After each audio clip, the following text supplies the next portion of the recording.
আচ্ছা, আমরা লাইভে আছি। হ্যাঁ, আমাদের পেজে অলরেডি একটা লাইভ চলতেছে, এই জন্য আমি হচ্ছে আপনাদের আমাদের যে মেইন গ্রুপটা আছে সেই গ্রুপ থেকে লাইভে দিয়েছি। তো যেহেতু হচ্ছে আজকের ক্লাসটাও মূলত হচ্ছে ফ্রি, এবং আজকে গুরুত্বপূর্ণ আলোচনাগুলো আশা করি হবে। তো আপনারা আপনাদের বন্ধুদের মেনশন করে দিতে পারেন, এবং যারা মিটে আছেন সবাই একটু মিনিমাইজ করে একটু হচ্ছে লাইভে আসেন। গত ক্লাসটা কে কে করেছিলেন একটু কমেন্টে জানান। প্রথম যে ক্লাসটা হয়েছিল সেই ক্লাসটা কে কে করেছিলেন?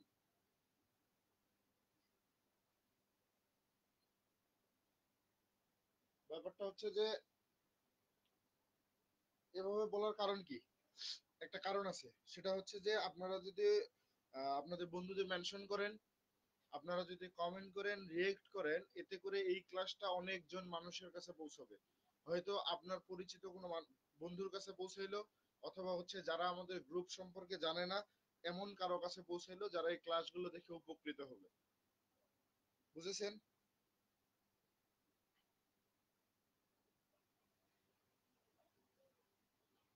কথা বলেন।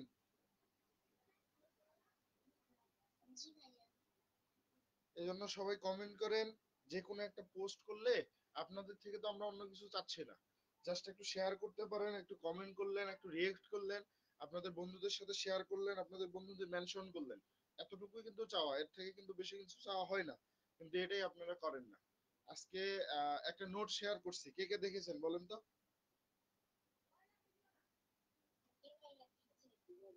যারা যারা দেখেছেন একটু হ্যান্ড রেজ করেন, আমি একটু দেখি কতজন দেখেছেন যে নোটটা আমি শেয়ার করেছি আজকে।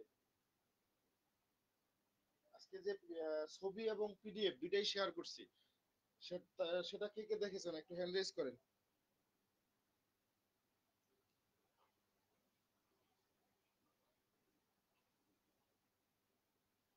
পাঁচজন, বাকিরা দেখেন নাই?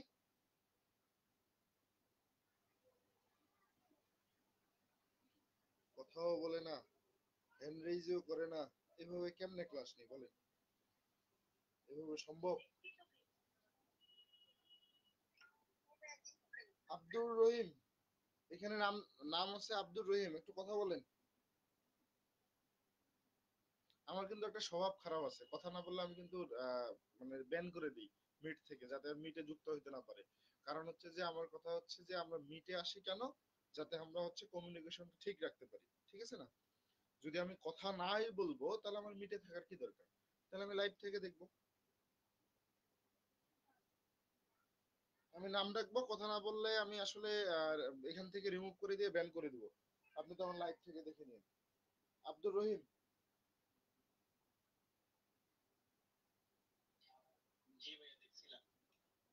আমি হ্যান্ড রেজ করতে বলছিলাম।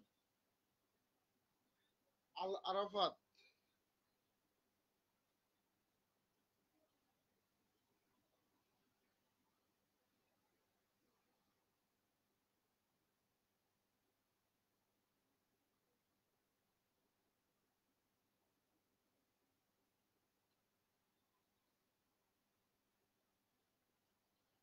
অর্পিতা ঘোষ,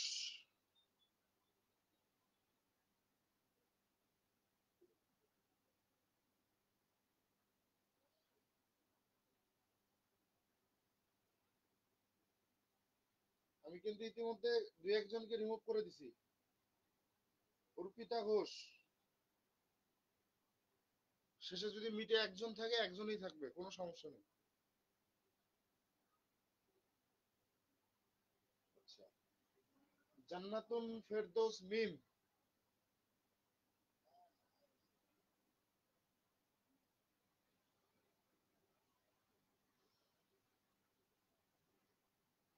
জান্নাতুন ফেরদৌস মিম।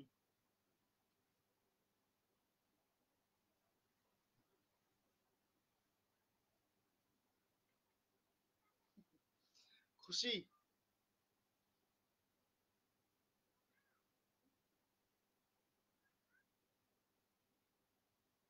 খুশি আইসার মনে হয় নাম, ইয়াসার।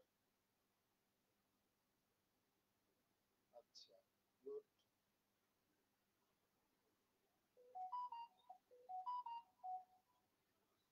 এরপর হচ্ছে লতা রানী কুন্ডু,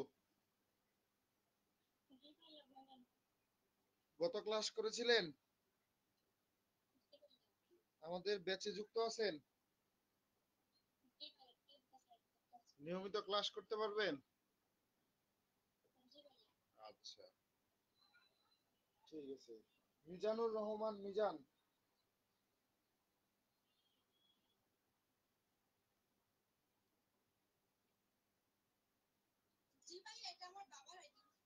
আচ্ছা, আপনার একটা ইমেল আইডি খুলে নেবেন, হ্যাঁ। আপনার নাম দিয়ে যুক্ত হবেন, কারণ এইভাবে আপনার আঙ্কেলের আইডি বা আপনার বাবার আইডির নাম ধরে আমি তো আপনাদের এই নাম ধরেই রাখবো, তো কেমন না ব্যাপারটা? গত ক্লাস করেছিলেন? আচ্ছা, আজকের নোটটা দেখা হয়েছে? হয় নাই?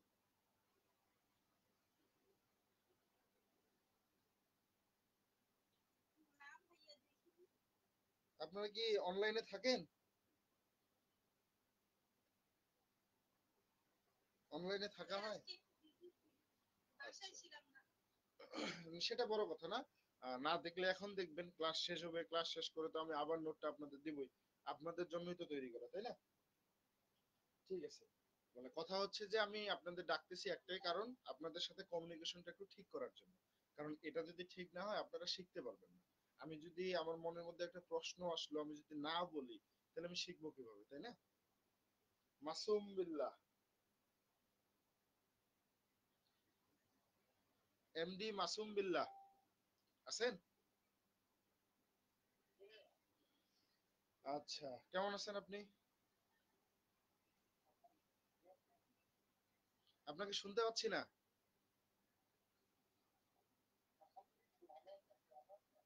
তো আমি তো সবসময় ভালো থাকি, ভালো তো থাকতেই হয়। আচ্ছা, এরপর কথা হচ্ছে যে আজকে প্রথম ক্লাস নাকি এর আগেও ক্লাস করা হয়েছিল আমাদের এই আহ, যে গ্রুপটা আছে ডিইবিজি গ্রুপের মধ্যে?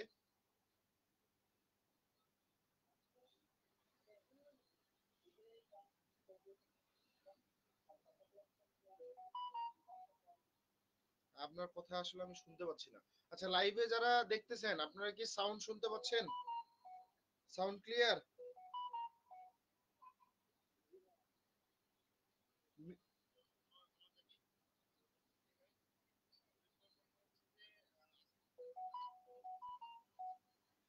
আচ্ছা, ব্যাপার হচ্ছে যে আমরা যে পড়াশোনাটা করব সেটা হচ্ছে আমাদের ইন্ট্রোডাকশন টু পোয়েট্রি একটা কোর্স আছে আমাদের। আমাদের যে হচ্ছে সিলেবাসটা আমি গতদিন আলোচনা করতে যেয়ে করতে পারিনি। প্রথমত যদি আমরা খেয়াল করি, আমাদের প্রথম যে কোর্সটা আছে সেটা একটা নন মেজর। সেই নন মেজর কোর্সটা সর্বপ্রথম পরীক্ষা হয়, তারপরে যে কোর্সটা পরীক্ষা হয়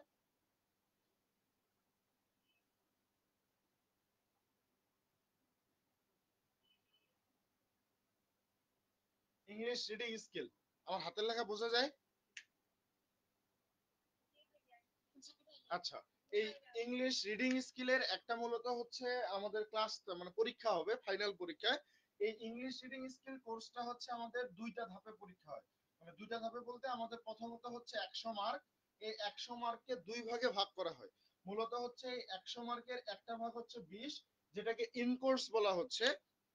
প্রত্যেকটা কলেজে দুইটা করে ইন কোর্স হবে, প্রথম ইন কোর্স আর সেকেন্ড ইন কোর্স। প্রথম ইন কোর্সে আপনার 15 মার্কের পরীক্ষা হবে, সেকেন্ড ইন কোর্সে 15 মার্কের পরীক্ষা হবে।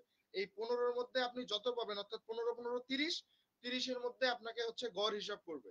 অর্থাৎ যা পাবেন সেটাকে দুই দিয়ে ভাগ দিবে, দিয়ে হচ্ছে আপনার একটা মার্ক আপনাকে দিবে। আর আপনার অ্যাটেন্ডেন্স, আপনি ক্লাসে কেমন উপস্থিত থাকেন, এই অ্যাটেন্ডেন্সের উপরে 5 মার্ক থাকবে।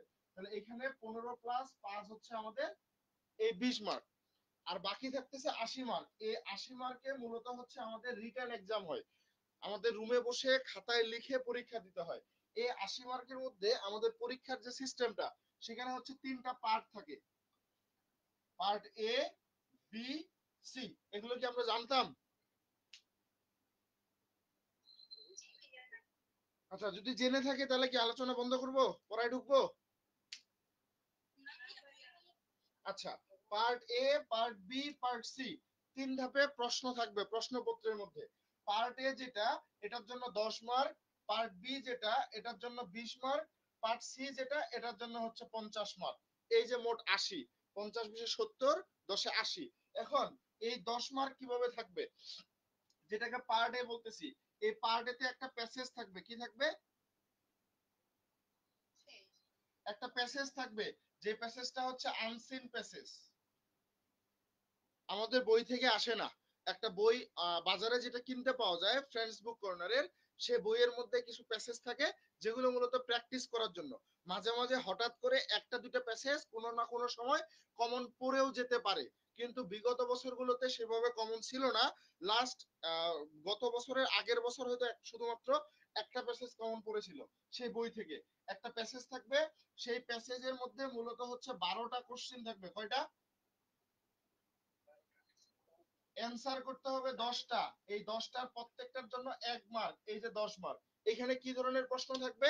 যে প্যাসেজটা দেওয়া থাকতেছে, এই প্যাসেজের আলোকে আমরা যেমন এসএসসি বা এইচএসসি তে পরীক্ষা দিয়েছিলাম, সেখানে যে প্যাটার্ন গুলো থাকতো এমসিকিউ টাইপ, তারপর হচ্ছে যে শর্ট কোশ্চেন বা এক কথায় উত্তর দেওয়া যায়, প্যাসেজ থেকে খুঁজে খুঁজে বের করে উত্তর করতে হয়, এই টাইপের প্রশ্ন অ্যান্সার করেছিলাম না? ঠিক সেই রকমের কয়েকটা প্রশ্ন থাকবে। আবার কয়েকটা থাকবে ওয়ার্ড মিনিং বের করার জন্য। আবার কিছু থাকবে হচ্ছে নাউনে দেওয়া আছে, আপনাকে ভার্ব করতে বলবো। একটা ওয়ার্ড দিলো, লিখে দিল ব্র্যাকেটে ভার্ব, অর্থাৎ ওই ওয়ার্ডটার ভার্ব ফর্মটা তৈরি করে সেটা দিয়ে একটা সেন্টেন্স তৈরি করতে হবে, এরকম থাকবে। তারপর থাকবে সিনোনিম অ্যান্টোনিম, এই টাইপের একটা থাকতে পারে। তারপর থাকবে হচ্ছে গ্রামাটিক্যাল। গ্রামাটিক্যাল থেকে কি থাকবে? ট্রান্সফরমেশন অফ সেন্টেন্স পড়েছিলাম না সেন্টেন্সে, সিম্পল কমপ্লেক্স কম্পাউন্ড। তারপর হচ্ছে ডিগ্রি, পজিটিভ, কম্পারেটিভ, সুপারলেটিভ, এটা একটা থাকে। একটা ন্যারেশনও থাকতে পারে, মানে যে প্রকারভেদ গুলো থাকে সেটার কথা বলতেছি, মাঝে মাঝে এগুলোর পরিবর্তন হয়। তাহলে যে কোনো একটা থাকতে পারে। হয় আপনার হচ্ছে মানে 3টা প্রশ্ন থাকে, একটা ভয়েস, ন্যারেশন, তারপর হচ্ছে ট্রান্সফরমেশন অফ সেন্টেন্স, অথবা ন্যারেশন, মানে sorry, voice, narration, degree, transformation of sentence, এই 4টা থেকে যে কোনো 3টা বা 2টা থাকতে পারে। ঠিক আছে? তাহলে একটা জিনিস বলে রাখি, এই পার্টটাতে যদি আমরা পার্ট এতে ভালো মার্ক উঠাতে চাই, তাহলে যে কাজটা আমাদের সব সময় করতে হয়, আমাদের এখানে প্রচুর প্র্যাকটিসের দরকার। যে যত বেশি এখন থেকে প্র্যাকটিস করব, এই পার্ট এতে আমাদের তত বেশি মার্ক তোলা যাবে। আর আমাদের মধ্যে একটা টেন্ডেন্সি থাকে, সেটা লেখার ক্ষেত্রে হোক বা যিনি এক্সামিনার খাতা কাটে সেখান থেকেও হোক, ব্যাপারটা হচ্ছে যে এই 10-এর মধ্যে আপনি কত পাচ্ছেন এটার উপরেই ডিপেন্ড করে যে আপনি কেমন স্টুডেন্ট। বুঝতে পারছেন? আর এই রিডিং স্কিলে ফেল করার পার্সেন্টেজ যদি বলি তাহলে 99%। এই কোর্সটাতে 99% স্টুডেন্ট ফেল করে। এর একটাই কারণ, এখানে যে আনসিন প্যাসেজ গুলো আসে সেগুলো মানসম্মত উত্তর আমরা দিতে পারি না। তাহলে এই হলো পার্ট এ। তারপরে যদি পার্ট বি এর কথা বলি, পার্ট বি এর ক্ষেত্রে যে জিনিসটা হয়, এখানেও একটা আনসিন প্যাসেজ থাকবে। কি থাকবে? একটা আনসিন প্যাসেজ থাকবে। যে আনসিন প্যাসেজটা থেকে আমাদের প্রশ্ন থাকবে 8টা, কোশ্চেন থাকবে 8টা, অ্যান্সার করতে হবে 5টা, এক একটা প্রশ্নে 4 মার্ক করে, এই হচ্ছে 20 মার্ক। প্রশ্ন থাকবে 5টা, এক একটার জন্য 4 মার্ক করে। তাহলে যে প্যাসেজটা থেকে প্রশ্নগুলো থাকলো, এই প্রশ্নের উত্তরগুলো মিনিমাম 1 থেকে 1.5 পৃষ্ঠা করে লিখতে হয়। তাহলে এখন কথা হচ্ছে যে যে প্রশ্নটা থাকবে সেটা সম্পর্কে প্যাসেজের লেখা থাকবে। তো হুবহু প্যাসেজ থেকে যদি তুলে দেন, তাহলে আপনি মার্ক তেমন পাবেন না। তাহলে কি করতে হবে? আমাদের অবশ্যই প্যাসেজটা ভালো মতো পড়ার পর প্রশ্নে কি চেয়েছে সেটাকে বুঝে আমরা নিজে কি চিন্তা করতে পারি সেটার সাথে প্যাসেজটাকে মিলিয়ে আমাদের অ্যান্সার করতে হবে। ধারণা পেয়েছেন? এরপরে যখন ক্লাসগুলো হবে, ক্লাসগুলোতে আরো ধারণা পাবেন। এরপরে আসে পার্ট সি। পার্ট সি তে যে ঘটনাটা ঘটে, এখানে হচ্ছে একটা প্যাসেজ, পোয়েম থাকে। সেই পোয়েমটা হচ্ছে আমাদের সিন বা আনসিন পোয়েম। সিনও হতে পারে, আনসিনও হতে পারে। সিন কিভাবে হয়? আপনারা নতুন সিলেবাসে আছেন, পূর্বের বছরে যে কবিতাগুলো আসতো সেগুলো থেকে আসবে। পূর্বের বছরে সিন পোয়েম বলতে একটা শেক্সপিয়রের কবিতা ছিল সনেট 18, এটা খুব আসতো। তারপর রবার্ট হেরিকের একটা কবিতা ছিল টু ড্যাফোডিল, এটাও আসতো। উইলিয়াম ওয়ার্ডসওয়ার্থের একটা কবিতা ছিল I wonder lonely as a cloud, এটাও আসতো। তারপর ইবি ব্রাউনিং এর একটা কবিতা ছিল হাউ ডু আই লাভ দি, যেটা রিসেন্ট আপনাদের ইমিডিয়েট সিনিয়র যারা ছিল তাদের এটা এসেছিল। তার পূর্বের বছর এসেছিল মাই মিস্ট্রেস আইস নামে একটা কবিতা, যেটা হচ্ছে আনসিন পোয়েম। অর্থাৎ রিডিং স্কিল বইয়ের পিছনের দিকে দেখবেন কিছু কবিতার ডেমো দিয়ে দেওয়া আছে, সেগুলো থেকে আসতো। তো এবার আপনাদের সিন পোয়েম বলতে কোনগুলো হবে? আপনাদের ইন্ট্রোডাকশন টু পোয়েট্রি,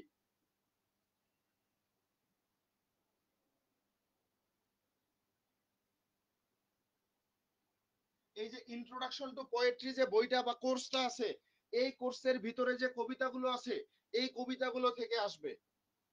বুঝাতে পেরেছি? এই কবিতাগুলো থেকেই আপনারা কমন পাবেন। এখন এই কবিতাগুলো আমরা ক্লাসে প্রত্যেকটা কবিতা পড়াই দিব, যেগুলো গুরুত্বপূর্ণ বা যেগুলো আসার মতো, সিন আনসিন দুইটাই পড়াই দিব। তাহলে এখান থেকে প্রশ্ন থাকবে 8টা, অ্যান্সার করতে হবে 5টা, এক একটার জন্য 10 মার্ক, এই যে 50 mark. Clear? English reading skill. কারো কোনো প্রশ্ন আছে?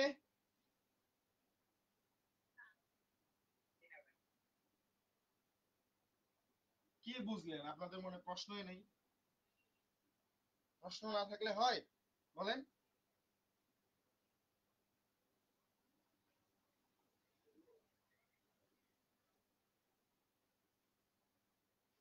আচ্ছা, নেক্সট যে কোর্সটা সেটা হচ্ছে ইংলিশ, বলেন নামটা বলেন।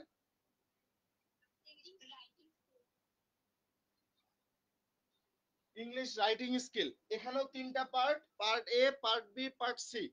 এই যে আমাদের পার্ট এ, এই পার্ট এতে আমাদের প্রশ্ন থাকবে সেম 12টা, এখান থেকে অ্যান্সার করতে হবে 10টা। এই 10টার জন্য আমাদের 10 মার্ক। এখন কথা হচ্ছে কি টাইপের প্রশ্ন থাকবে? Brief question. এটার নামই হচ্ছে ব্রিফ কোশ্চেন, পার্ট এটা। তাহলে কি ধরনের প্রশ্ন? What is paragraph, what is letter, what is report, what is notice, what is formal letter, what is informal letter, এই টাইপের প্রশ্নগুলো বইয়ের মধ্যে দেওয়া আছে। খেয়াল করছেন? কথা বলেন। আচ্ছা, তো এই টাইপের প্রশ্নগুলো আপনাদের এই পার্ট এতে 12টা প্রশ্ন থাকবে, সেখান থেকে 10টার অ্যান্সার করতে হয়, 10টাতে 10 মার্ক থাকে। কপাল ভালো থাকলে বেশিরভাগ সময় 12টা প্রশ্নই কমন পাওয়া যায়, এবং চোখ বন্ধ করে 10এ 10 এখানে পাওয়া যায়। চোখ খুলে না চোখ বন্ধ করে? পার্ট বি, পার্ট বি তে হচ্ছে 20 মার্ক। ঠিক এখানে সেম প্রশ্ন থাকবে 8টা, অ্যান্সার করতে হয় 5টা, প্রত্যেকটাতে 4 মার্ক, এই যে 20। মানে প্যাটার্ন সেম, জাস্ট প্রশ্নের ধরনে পার্থক্য। রিডিং স্কেলে প্যাসেজ দেওয়া থাকতো, এখানে তেমন কিছুই না। এখানে এখন কি টাইপের প্রশ্ন আসবে? এখানে হচ্ছে একটু ডিপলি টাইপের প্রশ্ন আসে। What is difference between informal and formal letter, what is difference between coherence and cohesion, what is plagiarism, এই প্রশ্নগুলো বড় করে লিখতে হয়। বুঝাতে পেরেছি?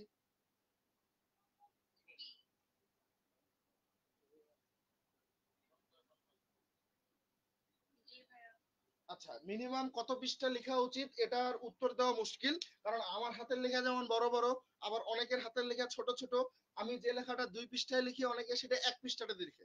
তো ব্যাপার হচ্ছে যে মিনিমাম 1 থেকে 1.5 পৃষ্ঠা একটা প্রশ্নের উত্তর হওয়া উচিত 4 মার্কের জন্য। ভাই আপনার কথা আমি বুঝতেছি না, একটু ইয়ারফোন থাকলে খুলে একটু কথা বলেন। এমন কোনো দিক নির্দেশনা থাকে না। আপনার উত্তরটা ফুটিয়ে তুলতে যতটুকু লেখা উচিত আপনার মনে হয়, মূল কথাগুলো লিখতে আপনি সেটাই লিখেন। আজে বাজে এই সেই এইসব কিছু লেখার দরকার নেই।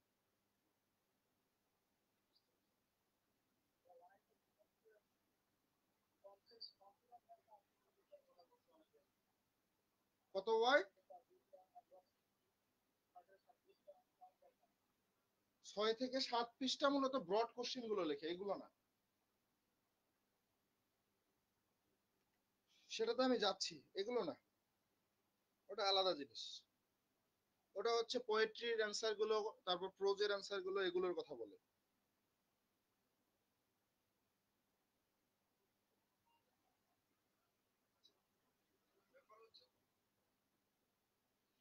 সাউন্ড কম মনে হচ্ছে।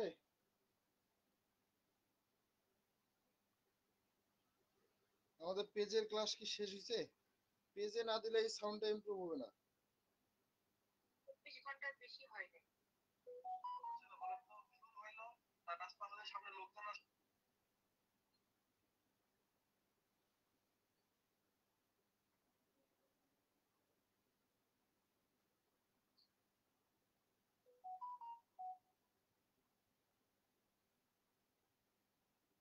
আচ্ছা আজকে ইয়ারফোন লাগায় ইয়া করেন, অথবা হচ্ছে মিটে যোগ দিতে পারেন, মিটে আসতে পারেন। আমি মিটের লিঙ্কটা হচ্ছে লাইভের কমেন্টে দিয়ে দিচ্ছি।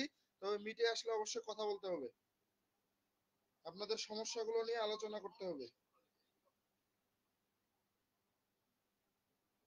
মিটের সাউন্ড ঠিক আছে, মিটে আসেন।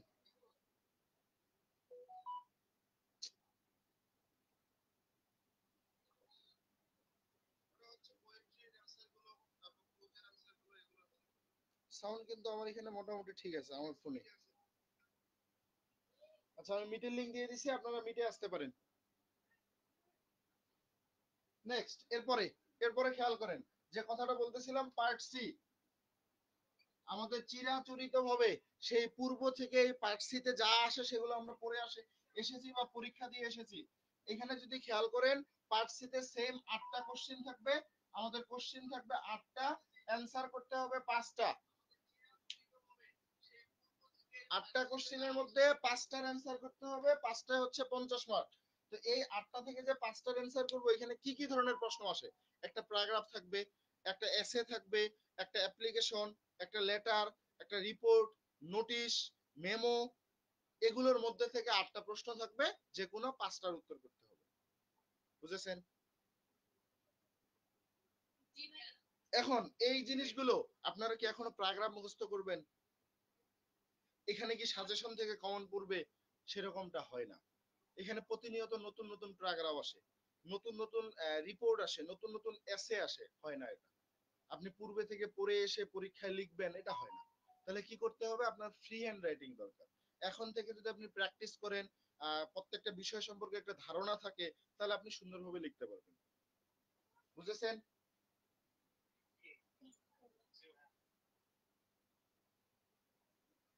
আমাদের 3 নম্বর যে কোর্স, সেটা হচ্ছে ইন্ট্রোডাকশন টু পোয়েট্রি।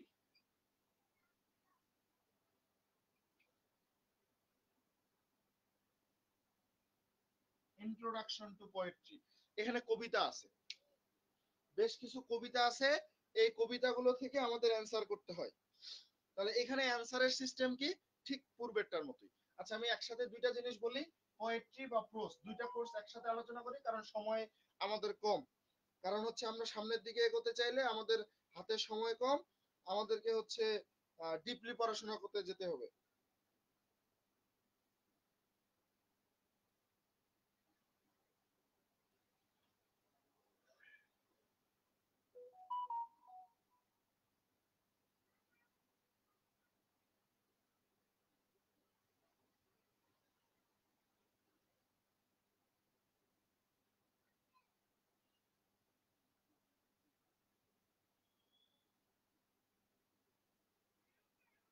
আচ্ছা, যে বিষয়টা আমাদের এখানে পার্ট এ, এই পার্ট এতে হচ্ছে প্রশ্ন থাকবে 12টা, অ্যান্সার করতে হবে 10টা, 10টাতে 10 মার্ক। এখন এখানে কি টাইপের প্রশ্ন আসে?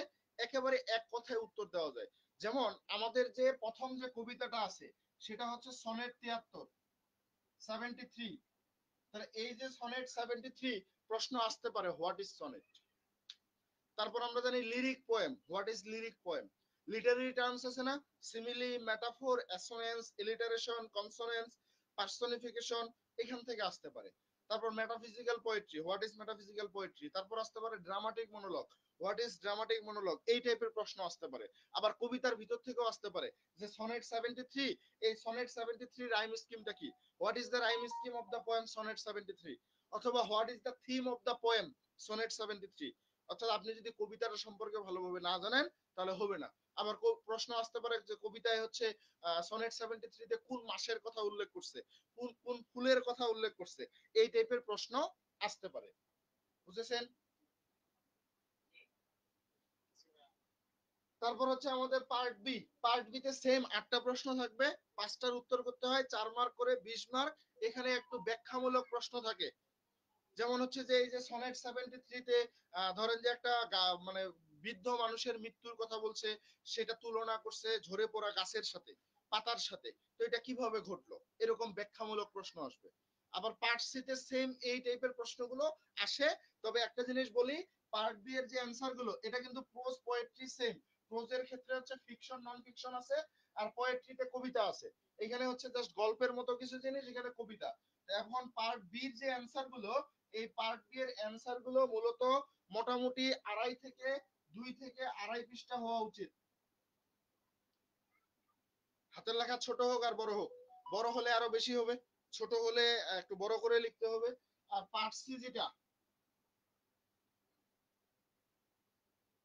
যেটা সেটা হচ্ছে মিনিমাম 6 থেকে 7 পৃষ্ঠা লেখা উচিত। মিনিমাম, মিনিমাম বলছি, কিন্তু ম্যাক্সিমাম আপনি অনেক বেশি লিখতে পারেন। যত বেশি লিখবেন, তবে একটা জিনিস, এই 6-7 পৃষ্ঠা লিখতে গিয়ে শুধুমাত্র ওই আজগুবি কথা লিখলে হবে না। প্রশ্নে যা চেয়েছে সেটাকে ব্যাখ্যা করে সেটাকে উপস্থাপন করতে হবে। কারণ আমি পারতেছি না, যা মন চাচ্ছে লিখে দিচ্ছি, কবিতার সামারি পড়ে গেছি সেই সামারি লিখে দিলাম, গল্পের সামারি পড়ে গিয়ে সামারি লিখে দিলাম, মার্ক পাবেন না, ফেল করবেন। আরেকটা জিনিস বলি, এই ইন্ট্রোডাকশন টু পোয়েট্রিতে কবিতার লাইন মুখস্থ করতে হয়। যে প্রশ্নটা আসতো বা আসলো, সেই প্রশ্নটার আলোকে আপনাকে কবিতার কিছু লাইন মুখস্থ করে সেই লাইনগুলো প্রশ্নের মাঝে মাঝে দিতে হয়। এক একটা পয়েন্ট লিখলেন বা একটা প্যারা লিখলেন, সেই প্যারার নিচে সেই লাইনটাকে লিখে দিতে হবে। অর্থাৎ আপনি ওই লাইন, কোন লাইনগুলো রেফারেন্সে সেই ব্যাখ্যাটা করলেন সেটা আপনাকে উল্লেখ করতে হবে, যেটাকে বলা হচ্ছে কোটেশন। তো একটা ব্রড কোশ্চেনে 6-7 পৃষ্ঠা লিখলে আপনাকে সেখানে 3 থেকে 4টা, মিনিমাম 3 থেকে 4টা কোটেশন লিখতে হয়। এক একটা কোটেশন 1 থেকে 10 লাইন, 15 লাইনেরও হতে পারে। যেগুলো ছোট কবিতা সেগুলো 1-2 লাইনের হবে, যেগুলো অনেক বড় বড় কবিতা সেগুলো 4 লাইনও হতে পারে, 8 লাইনও হতে পারে। বুঝাতে পারছি? আর যে এই যে শর্ট কোশ্চেন যেটা, এই শর্ট কোশ্চেনের মধ্যে মিনিমাম 1 থেকে 2টা কোটেশন থাকা বাধ্যতামূলক। আপনি যদি না দেন, কেউ কিছু বলবে? কিছু বলবে না, পরীক্ষার খাতায় কম মার্ক পাবেন। এটাই পার্থক্য। বুঝেছেন? তাহলে আমাদের এই কাজগুলো ভালোভাবে করতে হবে। এখন এর বাইরে আমাদের নন মেজর কোর্স আছে কয়টা? 3টা। 3টা না? 3টার মধ্যে থেকে এবছর একেবারে বলা যায় যে একটা নতুন সাবজেক্ট, সেটা হচ্ছে যে ইন্ট্রোডাকশন, কি বলে, আইসিটি বা কম্পিউটার যে সাবজেক্টটা। এখন এই আইসিটি পূর্বে ছিল না, ইন্টারমিডিয়েটে কিন্তু ছিল। সেটার আলোকে পড়তে হবে। কি টাইপের প্রশ্ন আসবে এটা আমরা এখনো জানি না, কিন্তু প্রসেস বা সিস্টেম দেখবেন এরকমই। পার্ট এ তে থাকবে ব্রিফ কোশ্চেন, যেগুলো এক কথায় উত্তর দেওয়া যায়, ছোট 2টা সেন্টেন্স বা একটা সেন্টেন্সে উত্তর দেওয়া যাবে। তারপর হচ্ছে যে পার্ট বি, এই পার্ট বি তে মূলত হচ্ছে 8টা কোশ্চেন থাকবে, 5টা আসবে, 4 মার্ক করে 20 মার্ক, সেখানে মোটামুটি 2 পৃষ্ঠা 2.5 পৃষ্ঠা করে লিখতে হবে।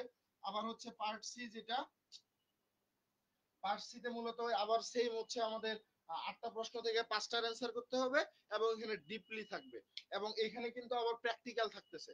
তাহলে এই প্রশ্ন প্যাটার্নটা তারা এখনো প্রকাশ করে নাই, হয়তো সামনের দিকে করে ফেলবে।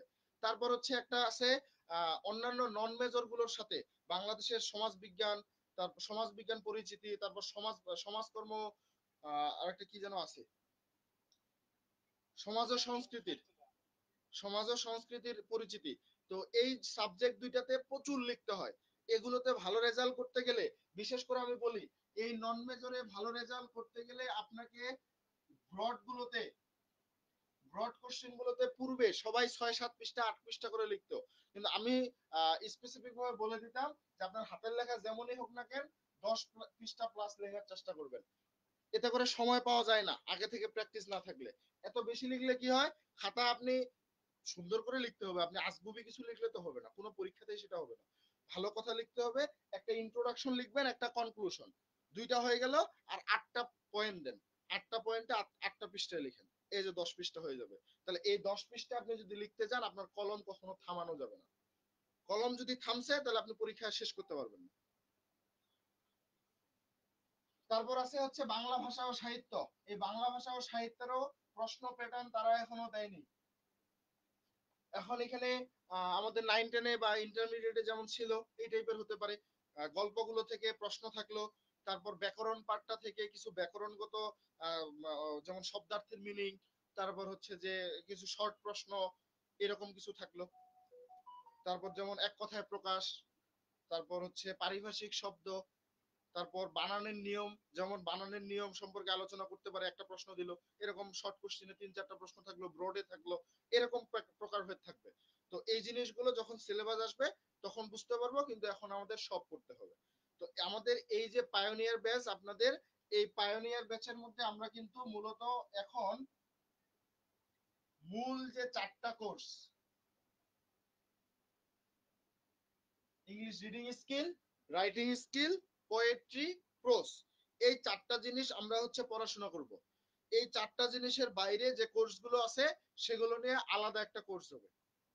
ক্লিয়ার?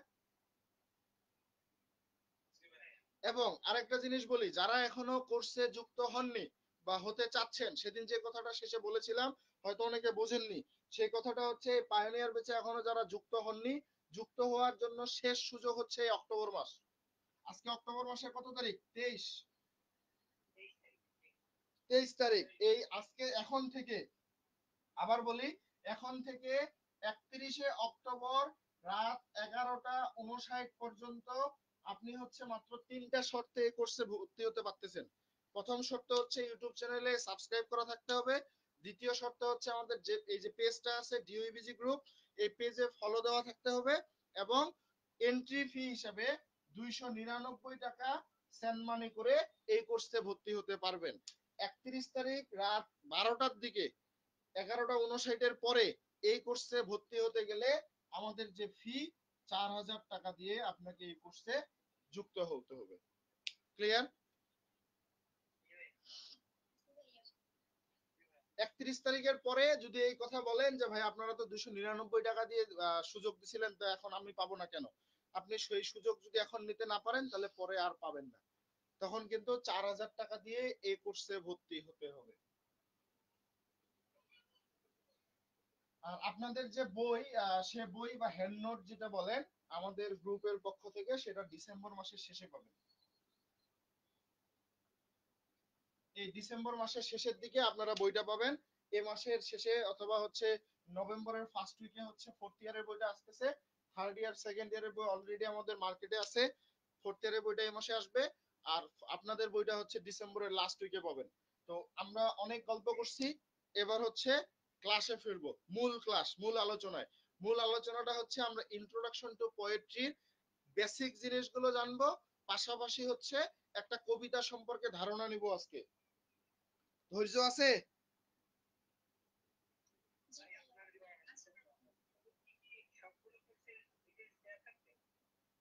আচ্ছা, বইয়ের মধ্যে আমরা আপাতত যেটা চিন্তা করছি, মেজর 4টা কোর্স তো থাকবেই, এর পাশাপাশি প্রয়োজনে 2টা বই বের হবে, একটা বইয়ে মেজর গুলো আর একটা বইয়ে নন মেজর গুলো। বুঝেছেন? আচ্ছা, এবার পড়ায় আসেন, খাতা বের করেন, নোট করে নেবেন। যতই আমি নোট দেই না কেন, ক্লাসে বসে কখনোই নোট না করে ক্লাস শেষ করবেন না, অবশ্যই নোট করবেন। আমাদের বেসিক ডিসকাশন, আমরা এতদিন জানতাম পোয়েট্রি পোয়েম, পোয়েট্রি পোয়েম, কিন্তু পোয়েম আর পোয়েট্রির মধ্যে বেসিক পার্থক্যটা কোথায়? কে বলতে পারবেন? পোয়েম কি জিনিস, পোয়েট্রি কি জিনিস?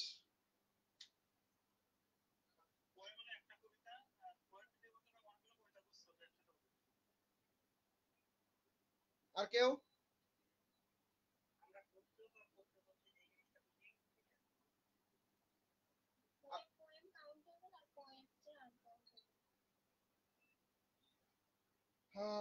কেন আনকাউন্টেবল মনে হইলো পোয়েট্রিকে?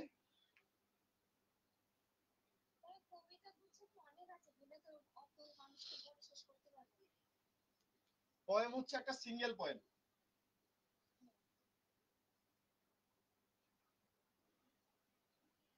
আর এখানে এই সিঙ্গেল অনেকগুলো পোয়েম মিলে একটা পোয়েট্রি হয়।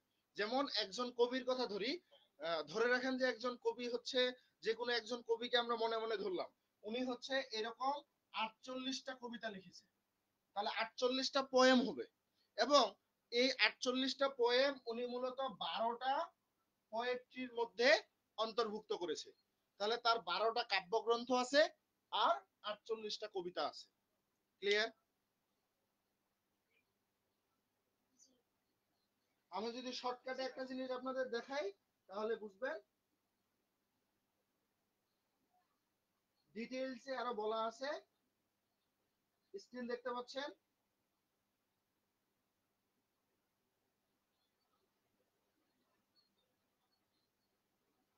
দেখা যায় স্ক্রিন? এই স্ক্রিনের মধ্যে আপনারা যদি খেয়াল করেন, এই যে আপনাদের যে নোটটা বা পিডিএফটা দিব, এই পিডিএফ এর শুরুতেই দেওয়া আছে পোয়েম এন্ড পোয়েট্রি। এই পোয়েম এন্ড পোয়েট্রিতে যে বিষয়টা স্পেসিফিক ভাবে বলা আছে, পোয়েম হচ্ছে a specific piece of writing that express emotion, thoughts or tells a story of often using rhythm, rhyme and structure. কি বলতেছে, এটা হচ্ছে লেখার একটা ছোট্ট খণ্ড, যেটা হচ্ছে মূলত বর্ণনা করে আবেগটাকে, তারপর হচ্ছে চিন্তা ভাবনাগুলোকে, অথবা একটা গল্প বলে। অফেন ইউজিং এখানে ব্যবহার করা হয় রিদম, ছন্দ ব্যবহার করা হয়, মানে রাইম, অন্তমিল ব্যবহার করা হয়, এবং স্ট্রাকচার একটা গঠন থাকে। আর আমাদের যে পোয়েট্রির কথা বলা হচ্ছে, the art form of genre of writing that includes all poems. সব কবিতাগুলোকে একসাথে মূলত পোয়েট্রি বলা হয়, using language and creativity to express emotion and ideas. Clear? এখানে একটা ডিফারেন্স বলা আছে, a poem is an individual work while poetry is the border art from the encompasses all poems। অর্থাৎ সমস্ত কবিতায় পোয়েট্রি, কিন্তু সমস্ত পোয়েট্রি গুলো কবিতা বা পোয়েম না। ক্লিয়ার? এরপরে আলোচনাতে আমরা ফিরি। আমরা পিডিএফটা এখন না দেখি, পিডিএফটা পরে দেখবো, জাস্ট এতটুকু হয়েছে। এরপরে আমরা বোর্ডে ফিরি।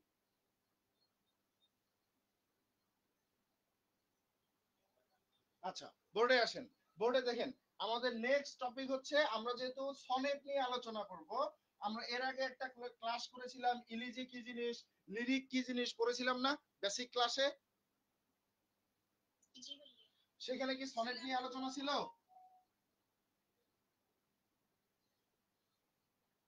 সনেট, এই সনেট জিনিসটা ভালোভাবে জানবেন। সনেট যদি ভালোভাবে বুঝতে না পারেন, তাহলে সামনের দিকে অন্ধকার দেখবেন। এই সনেট সম্পর্কে আমাদের ভালোভাবে জানতে হবে। লিখে নিতে পারেন, সনেট কাকে বলে? What is sonnet? A sonnet is a 14 line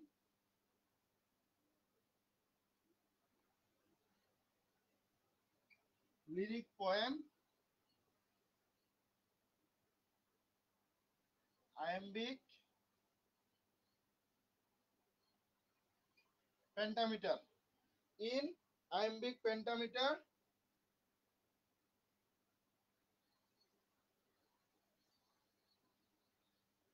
special with a special arrangement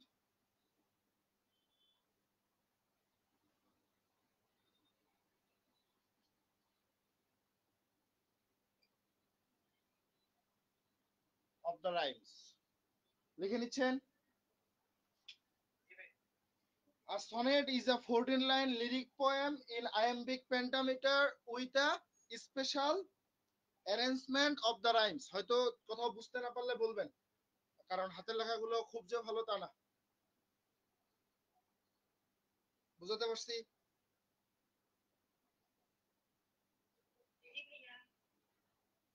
লেখা হয়েছে? আচ্ছা, এবার এটা বুঝি কি বলছে। একটা সনেট, এই একটা সনেট হচ্ছে আমাদের 14 লাইন বিশিষ্ট হবে, 14 লাইন। তাহলে 14 লাইন বিশিষ্ট হবে, সেই সনেটটা কেমন হবে? লিরিক পোয়েম হবে। লিরিক মানে গীতি কবিতা।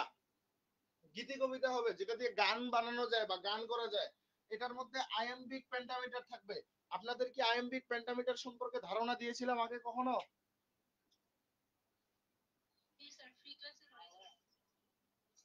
যারা শুরু থেকে আমাদের গ্রুপে যুক্ত ছিলেন, তারা হয়তো আইএমবিক পেন্টামিটার সম্পর্কে ধারণা আছে।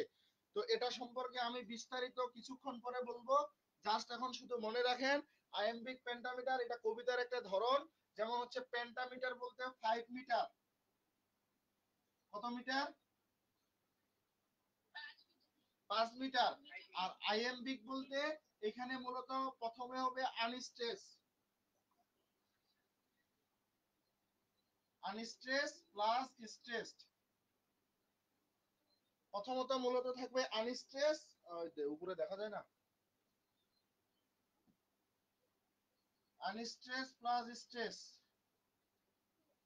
এখন আনস্ট্রেস আর স্ট্রেস কি জিনিস? আনস্ট্রেস অর্থ হচ্ছে, স্ট্রেস মানে জোর প্রদান করা, জোর। স্ট্রেস, আপনি যখন একটা কথা জোর দিয়ে বলতেছেন, ধমক দিচ্ছেন কাউকে, তখন কিন্তু শক্তিটা বেশি বের হচ্ছে। আর আনস্ট্রেস বলতে সেখানে শক্তি কম দিতে হয়, জোর প্রদান কম করতে হয়। ক্লিয়ার? তাহলে আনস্ট্রেস প্লাস স্ট্রেস যখন হবে তখন সেটা হবে আয়াম্বিক। আর পেন্টামিটার কখন হবে? যখন একটা লাইনের মধ্যে আমাদের 5টা মিটার থাকবে। এখন 5টা মিটার কিভাবে থাকে? যেমন আমাদের প্রথম যে কবিতাটা, এই যে that time of year, that time of year thou mayst in me behold. এই যে এখন দেখেন এই পেন্টামিটার কিভাবে বের করতে হয়, বা এটা কত মিটার হবে আমরা কিভাবে বুঝবো? That time of year thou mayst in me behold. কয়টা ওয়ার্ড আছে এখানে? 1 2 3 4 5 6 7 8 9টা। কিন্তু আমাদের একবারে উচ্চারণ করা যায় এটাকে, এই উচ্চারণের কতবারে করা যাচ্ছে এটাকে কি বলে? সিলেবল। তাহলে সিলেবল কত প্রকার? 4 প্রকার: মনোসিলেবল, ডাইসিলেবল, ট্রাইসিলেবল, পলিসিলেবল।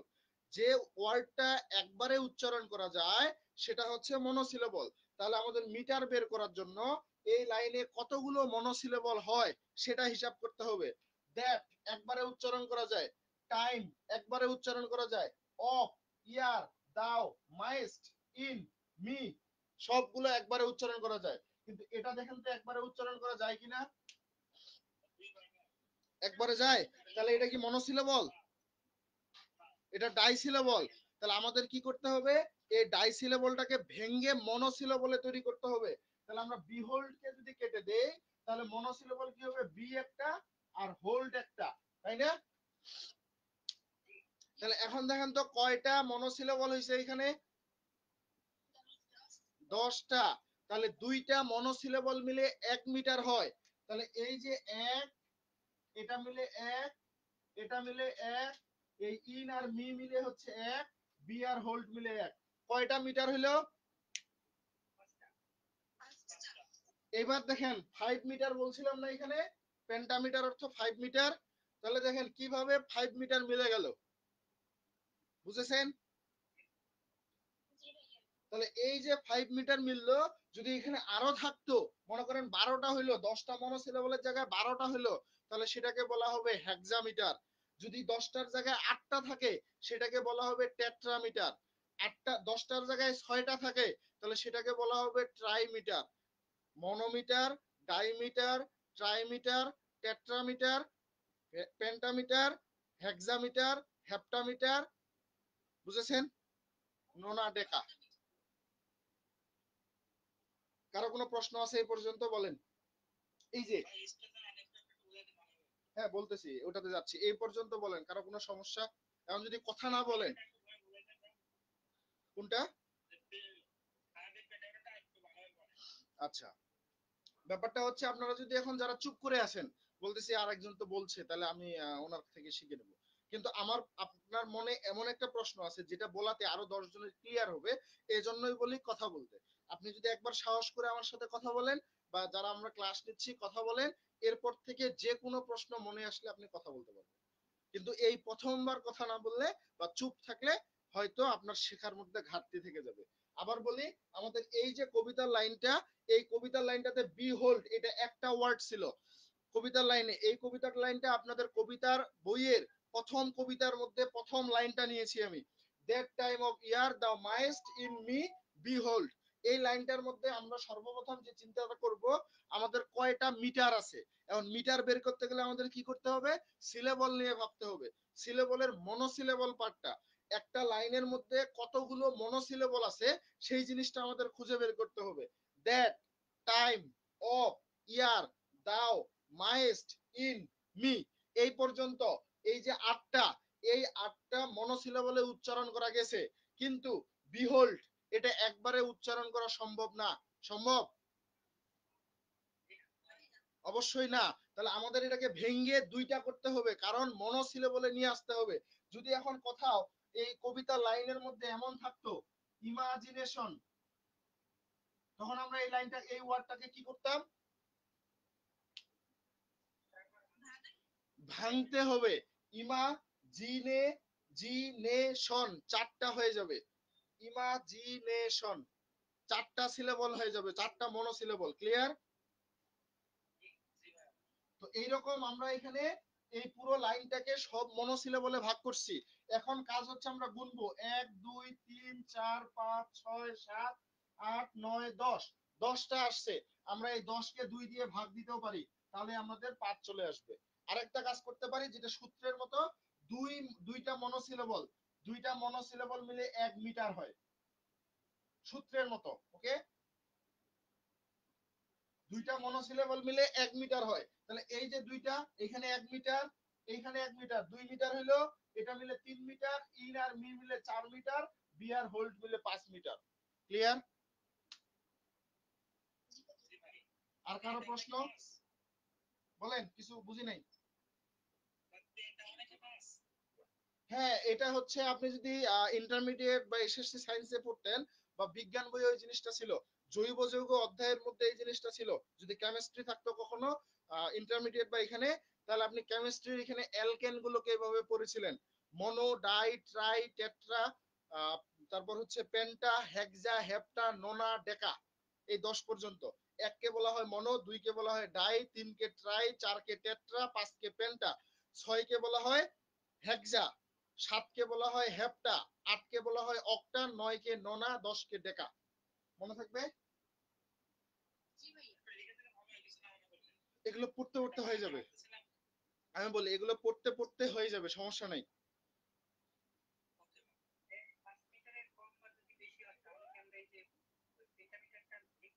না, এখন মনে করেন যে এখানে আমাদের 10টা মনোসিলেবলের জায়গায় 8টা থাকলো, ধরেন যে বিহোল্ড নাই, তাহলে এখন কয়টা মনোসিলেবল পাইলাম? 8টা। তাহলে 8টাকে 2 দিয়ে ভাগ করলে 4 আসে, তাহলে 4 মিটার, 4 মিটারকে কি বলবো? টেট্রামিটার। যদি এই 4 এর জায়গায় ধরেন যে 6টা আসলো, তাহলে এই 6টাকে আমরা কি বলবো? এই তো 6টা মনোসিলেবল, তাহলে 3 মিটার, 3 মিটারকে বলবো ট্রাইমিটার। বুঝেন নাই? কারো কোনো কনফিউশন? আচ্ছা, তারপর বলা হচ্ছে উইথ আ স্পেশাল অ্যারেঞ্জমেন্ট, এটা এমন ভাবে সাজানো থাকবে, একটা প্যাটার্ন থাকবে, সেই প্যাটার্নে সাজানো, এবং অফ দা রাইমস, অর্থাৎ এখানে অন্তমিল থাকবে, রাইম থাকবে, ছড়ার বিন্যাস থাকবে। এন্ড ছড়ার বিন্যাসটা কিরকম সেটা আমরা সামনের দিকে আগাচ্ছি। এতটুকু এই সংজ্ঞাটা মোটামুটি ক্লিয়ার হয়েছে। এই রাইমস এবং হচ্ছে আমাদের এখানে আইএমবিক বাদ দিয়ে এটা আমরা মুখস্থ করে ফেলবো। সনেট কি জিনিস? আর sonnet is a 14 line lyric poem, এভাবে মুখস্থ করে ফেলবো। আর sonnet is a 14 line lyric poem, এরপর কি আছে? In iambic pentameter with a special arrangement of the rhymes. কয়েকবার পড়বেন, লিখবেন, আলাদা করে মুখস্থ করতে হবে না, জাস্ট রিডিং পড়বেন আর লিখবেন ভেঙে ভেঙে। আর sonnet is a 14 line, 14 line বিশিষ্ট, এটা একটা লিরিক কবিতা, তাহলে লিরিক পোয়েম। আর sonnet is a 14 line lyric poem. এরপর কি হবে? এখানে আইএমবিক পেন্টামিটার থাকবে, কোথায়? ভিতরে। তাহলে ইন আইএমবিক পেন্টামিটার, এর সাথে আরো কি থাকবে? উইথ এ স্পেশাল অ্যারেঞ্জমেন্ট, সুন্দর করে নতুন কিছু বিন্যাস থাকবে। তারপর কি? অফ দা রাইমস, এবং পাশাপাশি রাইম থাকবে, রাইমের মধ্যে এই স্পেশাল অ্যারেঞ্জমেন্টটা থাকবে। যেমন এখানে ছন্দর মতো হয় A B A B, C D C D, E F E F, G G, এটা এক প্রকার হয়। আবার রাইমটা কেমন হয়? এ বি বি এ, আব্বাকে ডাকতেছে আর কি, আব্বা আব্বা এরকম, এ বি বি এ, এই যে ডাকলো আব্বা আব্বা। এবার হচ্ছে এই জিনিসটা আবার এরকম হয় সিডিই সিডিই। তারপর এই যে 6 লাইন, এই 6 লাইনের পরিবর্তে সিডি সিডি সিডি এমনটাও হতে পারে। আমরা একটু সামনের দিকে গেলে এই জিনিসগুলো আবার পাবো। তো এই জন্য একটু ধৈর্য ধরেন, একটু মনোযোগ দেন। এই জিনিসগুলো বেসিক জিনিস, এগুলোতে যদি মনোযোগ না থাকে তাহলে কি হবে বলেন? তাহলে তাহলে শুরুতেই সমস্যা, গড়ায় গেল। আমার কথা বুঝতে সমস্যা হচ্ছে? খারাপ লাগতেছে? বিরক্ত লাগে?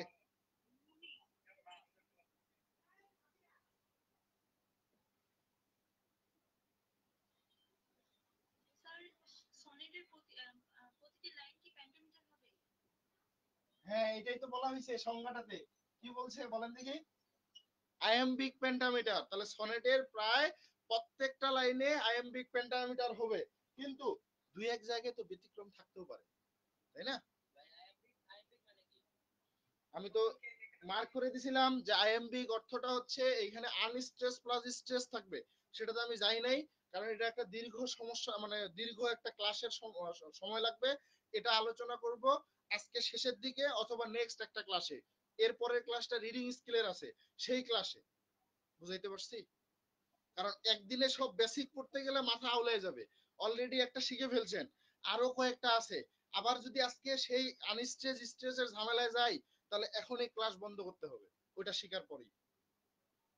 তাহলে মাথাটাকে কি গরম করতে চাচ্ছেন, না শান্তি মতো ধাপে ধাপে শিখতে যাচ্ছেন? হ্যাঁ, সেটাই বলি। এরপরে আমরা যাই যে আমরা তাহলে সনেট চিনবো কিভাবে, এই জিনিসটা আগে বুঝতে হবে। সনেট কিভাবে চিনবো? প্রথমত আমাদের কি থাকবে?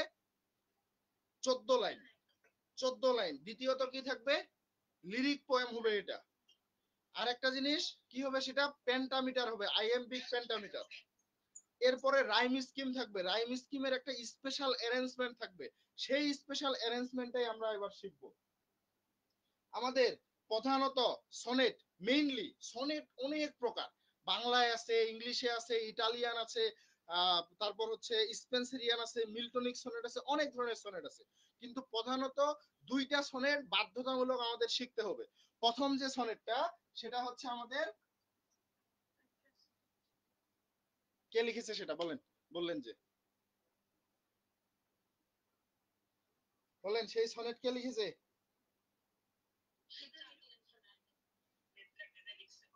পেত্রাক লিখেছে। পেত্রাকের নাম এর আগে শুনেছিলেন? কে ছিল তিনি?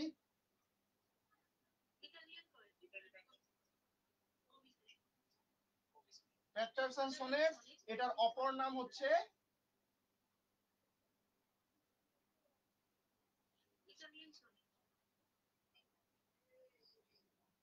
Italian sonnet.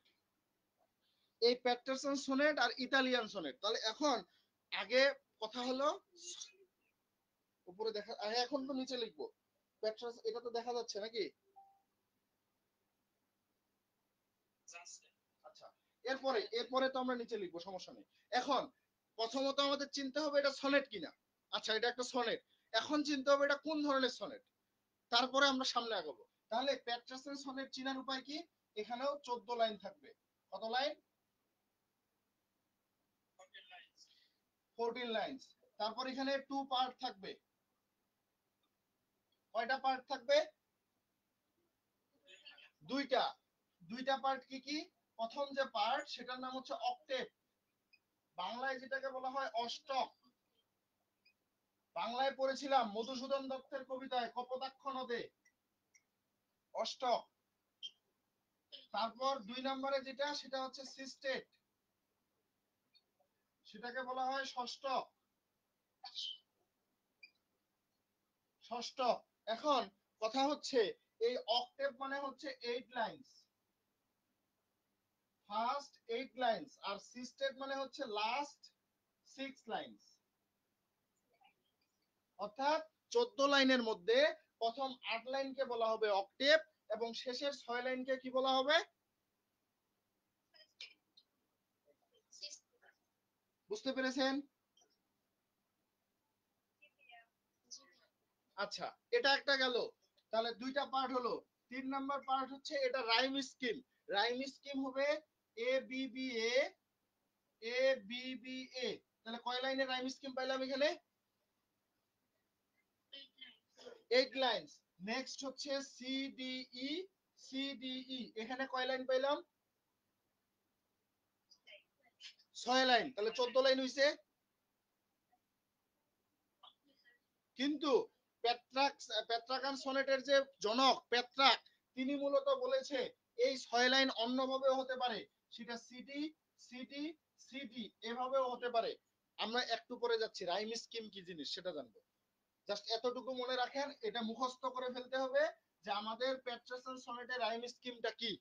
পরীক্ষায় আসবে এবং অন্যান্য সনেট যখন আমরা লিখবো তখন এই জিনিসটা কাজে লাগবে। তাহলে প্যাটারসন সনেটের প্রথম 8 লাইনের রাইম স্কিমটা কি?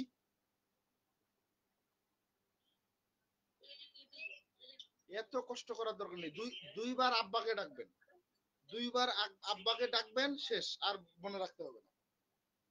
কি করব? দুইবার আব্বাকে ডাকবো, অর্থাৎ আব্বা আব্বা, এ বিবিএ এ বিবিএ, এটা মনে রাখবেন। এরপরে হচ্ছে সিডি সিডি, এটা মনে থাকবে সিকোয়েন্স একটা, অথবা সিডি সিডি সিডি। এটা হচ্ছে আমাদের প্যাটারসন সনেটের রাইম স্কিম। ক্লিয়ার? আচ্ছা, কয়টা গেল? একটা, দুইটা, তিনটা। আরেকটা জিনিস আছে, 4 নাম্বার। 4 নাম্বারে যে জিনিসটা হয় প্যাটারসন সনেট চিনার জন্য যে জিনিসটা পাবো সেটা হচ্ছে প্রথমে অক্টেভ। এই 8 লাইনের মধ্যে আমরা মূলত কি দেখতে পাবো?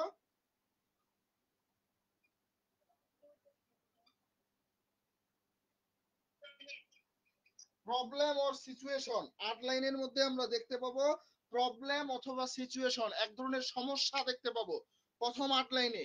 এবং পরবর্তীতে, এটা হচ্ছে 8 লাইন, আর পরবর্তী 6 লাইনে আমরা কি দেখবো? এই প্রবলেম বা যে সিচুয়েশনটা ছিল এই প্রবলেমটার মূলত সলিউশন দেখতে পাবো। মনে থাকবে?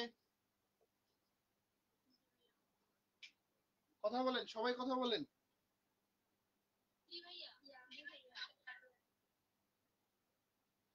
নাহলে বিরক্ত লাগবে, তখন ক্লাস থেকে বাইরে হয়ে যাবেন, তখন কিন্তু আমার দোষ থাকবে না।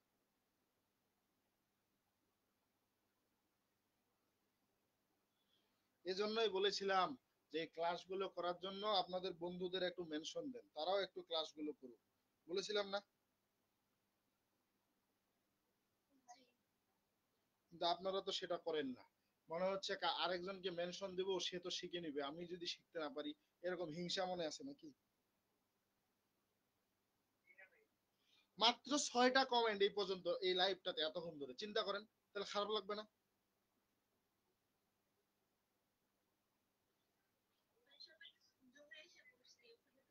সবাই শুধু নিজেরটা চিন্তা করে, কিন্তু শুরুতে এই জন্য তো মেনশন দেওয়া উচিত।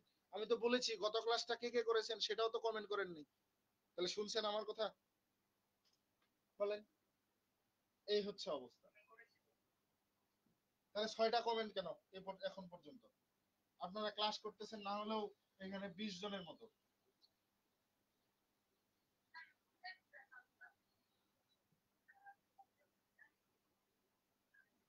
আচ্ছা, নেক্সট, এরপরে আমরা কোন সনেট জানবো? এটা কোন সনেটের সম্পর্কে তখন আলোচনা হলো?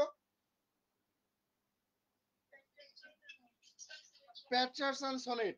এবার আমরা জানবো হচ্ছে শেক্সপিয়ারিয়ান সনেট সম্পর্কে।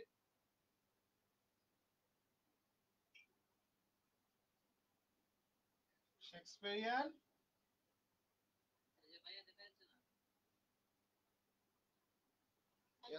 এত উপরে উঠে গেছে।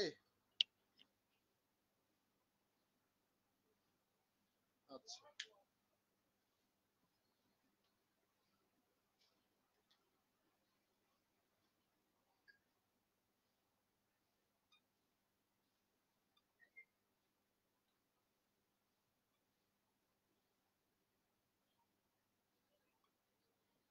কি লিখেছি বলেন তো?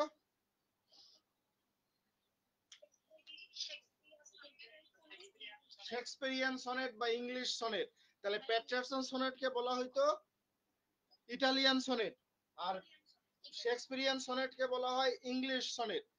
তাহলে আমরা এতক্ষণ যাবৎ প্যাট্রাগান সনেট বা ইটালিয়ান সনেট সম্পর্কে জেনেছি। এবার আমরা শেক্সপিয়ারিয়ান সনেটেও আমাদের কি থাকবে? 14টা লাইন থাকবে, 14 লাইন থাকবে। এরপরে যদি আমরা খেয়াল করি আমাদের কি থাকবে? এর আগেরটাতে প্যাটারসন সনেটের 2টা ভাগ ছিল, একটা অক্টেভ আর একটা সিস্টেট। কিন্তু আমাদের এখানে 4টা ভাগ থাকবে। কয়টা? 4টা ভাগ থাকবে। 4টা ভাগ কি কি? 4টা ভাগের মধ্যে আমাদের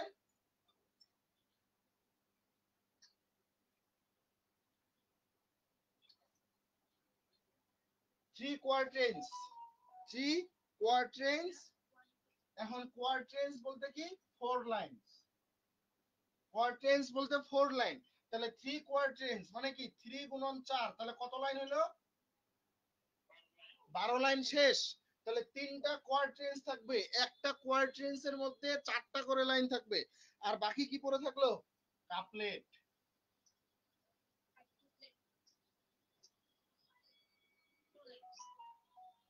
ওয়ান কাপলেট। এখন কাপলেট মানে কি? জোড়া। কাপল, কাপল থেকে কাপলেট। তাহলে কাপল মানে কি? জোড়া জোড়া না? কপত কপতি। এই যে 2 লাইন। তাহলে 12 লাইন আর 2 লাইন কতগুলো হলো? 14 লাইন। এটা হচ্ছে আমাদের শেক্সপিয়ারিয়ান সনেটের ডিভাইডেড। এরপরে যে জিনিসটা থাকবে সেটা হচ্ছে রাইম স্কিম। রাইম স্কিমটা কেমন হবে?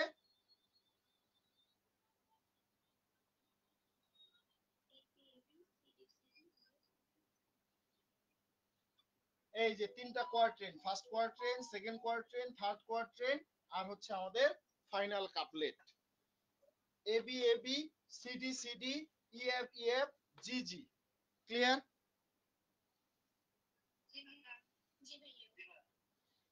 এখন এই জিনিসগুলো কবিতায় যখন পাবো তখন বুঝতে পারবেন। আচ্ছা, বই আছে? কবিতার বই আছে? বই নিছেন? একটু প্রথম কবিতাটা বের করেন, প্রথম কবিতাটা বের করেন।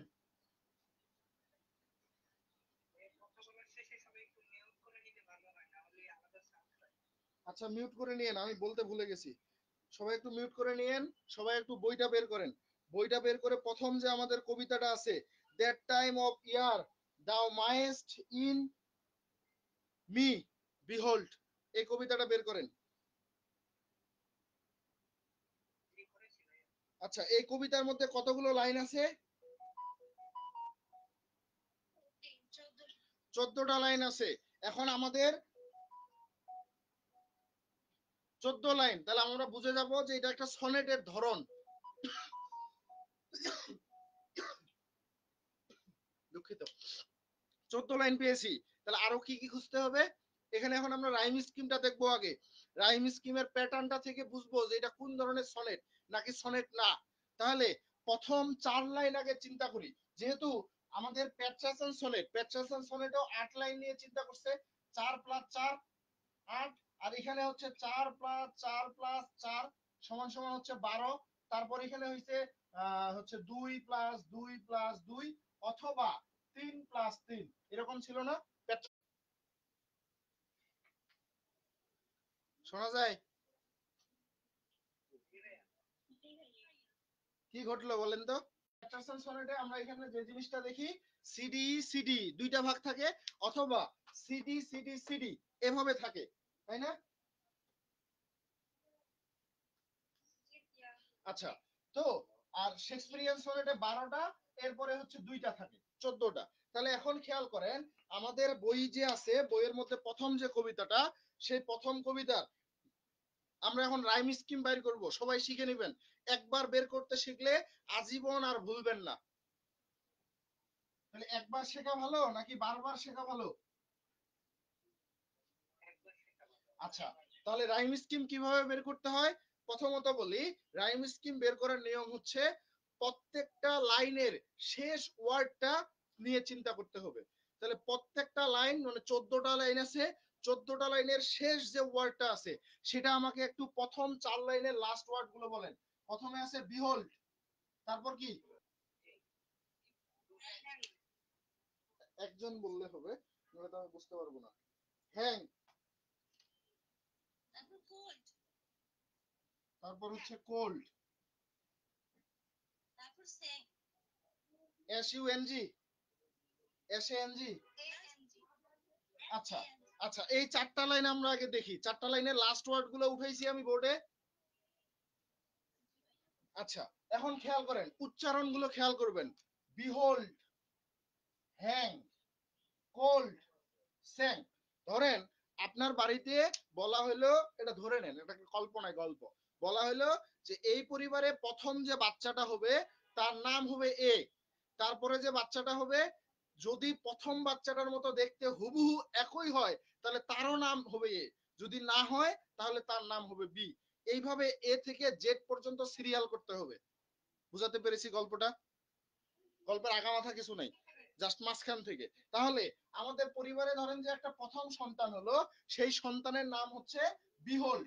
এখন একে দেখতে বিহোল্ড, এটা হচ্ছে এই যে উচ্চারণ করলাম বিহোল্ড, শেষে ওল্ড সাউন্ড আসতেছে, এই ওল্ড সাউন্ডটা হচ্ছে একে দেখতে কেমন সেটা। তাহলে প্রথম সন্তান, এর নাম দিলাম এ। ক্লিয়ার? এবার দেখেন পরিবারের দ্বিতীয় সন্তান আসলো, দ্বিতীয় সন্তানের দেখতে কেমন উচ্চারণ করে দেখেন, হ্যাং। প্রথম সন্তানের মতো ওল্ড সাউন্ড কি হ্যাং সাউন্ডে আসতেছে? না, এই হ্যাং উচ্চারণ করতে শেষে এং সাউন্ড আসতেছে, হ্যাং, একটা এং সাউন্ড আসতেছে না? তো প্রথমটার সাথে যেহেতু মিল নাই, তাহলে এর নাম হবে আলাদা, এর নাম হবে বি। ক্লিয়ার? এবার দেখেন তৃতীয় সন্তান আসলো, এই তৃতীয় সন্তান হচ্ছে কোল্ড। এই কোল্ড কি হ্যাং এর সাথে মিলে, নাকি কোল্ড বিহোল্ড এর সাথে মিলে, নাকি কারোর সাথেই মিলে না? হ্যাঁ, এখন একটু মিউট করেন, সাউন্ড হচ্ছে। তো কথা হচ্ছে বিহোল্ড একটা ওল্ড সাউন্ড আছে, কোল্ড এখানেও একটা ওল্ড সাউন্ড আছে, তাহলে এই দুইটা মিলে গেছে। আবার হ্যাং এর সাথে যদি খেয়াল করি, হ্যাং আর কোল্ড মিলে না, তাহলে যার সাথে মিলবে এরও নাম আগেরটাই হয়ে যাবে, তাহলে এরও নাম হলো এ। ক্লিয়ার? ক্লিয়ার? এরপরে দেখেন স্যাং, এই স্যাং যে আরেকটা সন্তান হলো, এই স্যাং এখন উপরের কার সাথে মিলে, কোল্ড, হ্যাং, বিহোল্ড? আপনারাই বলেন, হ্যাং এর সাথে মিলে, তাহলে এর নাম হবে বি। তাহলে এই চার লাইন থেকে আমরা কি পেলাম, এ বি, এ বি। তাহলে আমরা কিছুক্ষণ আগে দুইটা সনেট পড়েছিলাম, ইটালিয়ান সনেট বা পেট্রাগান সনেট, শেক্সপিয়ারিয়ান সনেট বা ইংলিশ সনেট। তাহলে এই প্রথম চার লাইনের এ বি, এ বি, এটা কোন সনেটের সাথে মিলে? শেক্সপিয়ারিয়ান সনেট বা ইংলিশ সনেট? আমি দয়া করে বলবো পরের চার লাইন আমাকে আবার বলেন।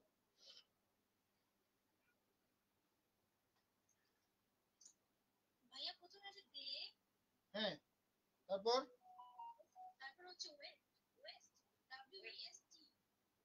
ওয়েস্ট, অ্যাওয়ে, তারপর রেস্ট। এবার দেখেন এই চার লাইন খেয়াল করেন, এই চার লাইন ডে, এই যে ডে, এই ডে এখন উপরের আরো চারটার সাথে মিলাইতে হবে, কারণ এই হচ্ছে পঞ্চম সন্তান। তাহলে এই পঞ্চম সন্তান উপরের কারোর সাথে মিল আছে? সবাই বলেন মিল আছে? নাই।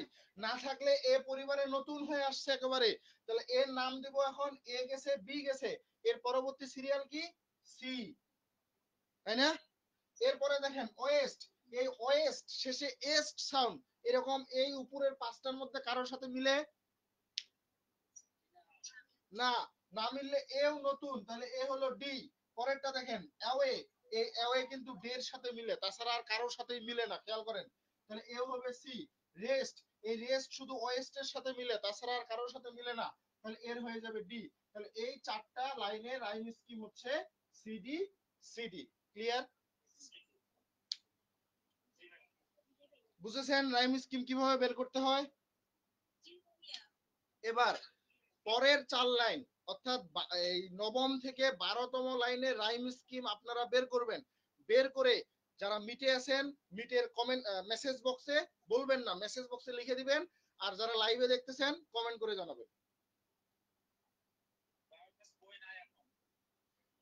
তাহলে আমি ওয়ার্ড গুলো লিখে দিচ্ছি, আমি ওয়ার্ড গুলো লিখে দিচ্ছি, কিন্তু আপনারা এখানে বলবেন না, লিখে দিবেন, ঠিক আছে?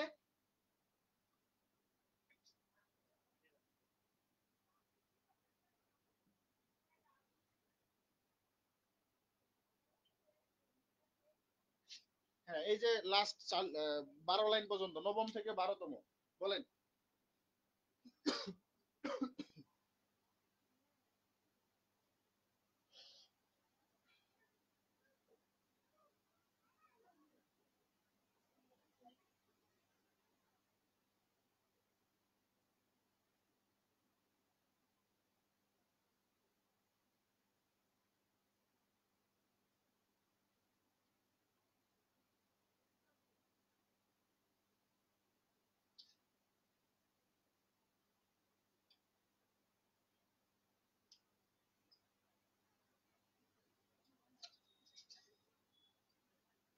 লিখেছেন? সবার লেখা শেষ? কতজন লিখছেন দেখি?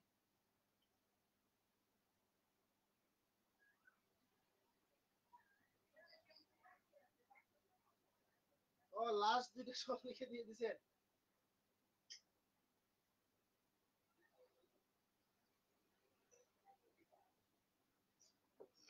আচ্ছা, একসাথে সবাই বলবেন এই 4 লাইনের, শুধুমাত্র এই 4 লাইনের রাইম স্কিমটা কি হবে? বলেন। আমি একসাথে বলতে বললাম, কেউ বললো না, আপনি ফার্স্ট। উনি একাই বলছে। উনি ফার্স্ট হয়ে গেল না এখন? এখন কি হবে? ওনাকে এখন পুরস্কার দেন সবাই। আচ্ছা, তো কোথায় মিটে? ওই যে নেটের ইস্যু, কারেন্ট গেল না, কারেন্ট আসলো, এখনো নেট কানেকশন গুলো ঠিক হয়নি, উল্টা পাল্টা হয়ে আছে, হটস্পট দিয়ে আছে এখনো।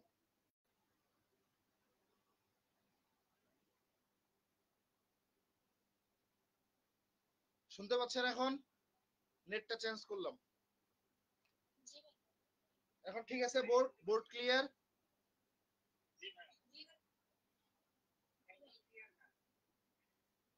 সবাই তো বলতেছে ক্লিয়ার, তাহলে আপনার